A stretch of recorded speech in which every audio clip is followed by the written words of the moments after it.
Welcome back to this channel and Happy New Year po sa inyong lahat. Ngayong bagong taon, maganda sigurong mapag-usapan or matingnan kung on track tayo sa tinatawag nating comfortable retirement para maging guide natin siya ngayong taon kung mag-iipon pa tayo para sa retirement natin. So, paano natin malalaman? So, meron namang guidelines dyan itong ASFA, tinatawag nating Association of Superannuation Funds in Australia. Sabi nila, to live comfortably daw dito sa Australia. Pag single ka ay kailangan mo ng 51,814 per year. Sa couple naman ay 73,031.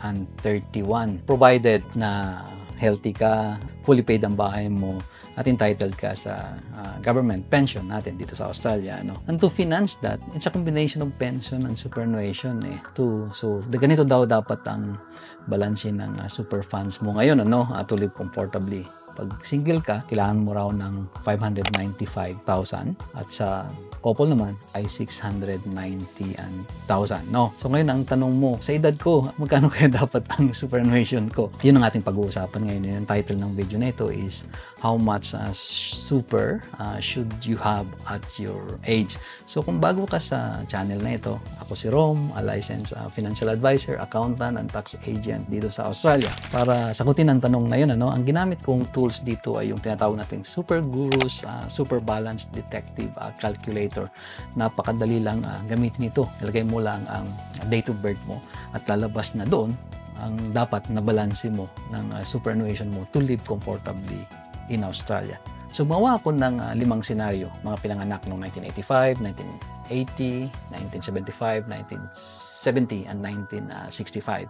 So, 1985 pinanganak. So, 40 years old ka na ngayon. So, kaway-kaway or like or comment yung mga nasa edad na 40 years old. Dapat daw, using these tools, dapat ang superannuation fund mo ngayon is nasa 156,000 na to live comfortably in the future. So, pag 45 years old ka na, pinanganak noong 1980, dapat nasa 213,000 na ang superannuation balance mo. Yung mga pinanganak noong 1975, so 50 years old ka na. So may nanonood ngayon na kaibigan ko, paring Mel, dapat daw to live comfortably in Australia, dapat ang superannuation fund balance mo ay nasa 281,000 na. Pag 1970 pinanganak, so 55 years old, dapat daw 361,000 na ang superannuation mo.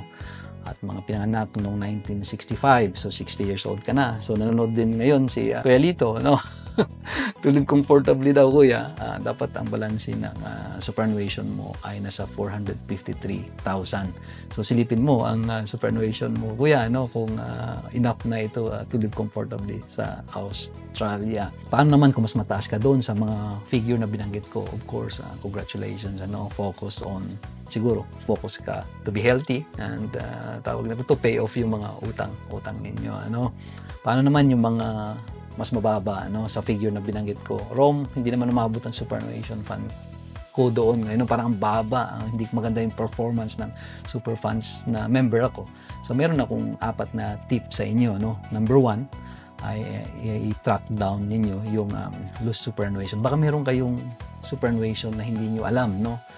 Common ito sa mga maraming trabaho, ang daming racket o mga nagtrabaho noon, bata pa sila at nagkaroon sila ng superannuation and then hindi nyo na nalaman na member kayo doon. So, paano hanapin yun? Napakadali lang. Pag gamitin yung accountant nyo, pagawain ko yung tax return, tanongin nyo kung meron kayong loose superannuation. Madali na lang makita yon. Pangalawa, consolidate your superannuation. So, it's nice to have one super fund lang kasi pag marami kang superannuation, ang dami ring fees na babayaran mo. Admin, investment fee, management fee. But be careful, pag nagko-consolidate kayo kasi may mga insurances doon. So, you need to have a proper guidance when you consolidate your super fund. So, talk to your financial advisor, yung licensed financial advisor. Number 3, give your super health check. So, ano ibig sabihin nito? Tingnan mo naman yung performance ng superannuation funds mo as compared to others. Compare mo rin yung mga fees na binabayaran mo. Iba-ibang superannuation, iba-iba rin ang fee. Iba-iba din ang returns nito ng investment. At pang-4, make extra contribution kahit pa konti-konti lang and you will be surprised when you make a contribution, lalo na kung concessional contribution siya you can make this one a tax deductible expense. So kausapin niyo yung mga accountant or tax agent na ninyo. So kung may natutunan kayo sa na-discuss natin ngayon, like and subscribe. Kung may kakilala ka naman na gusto mo maging financially literate, i-share mo ang video na ito sa kanya at kita-kits ulit tayo next week.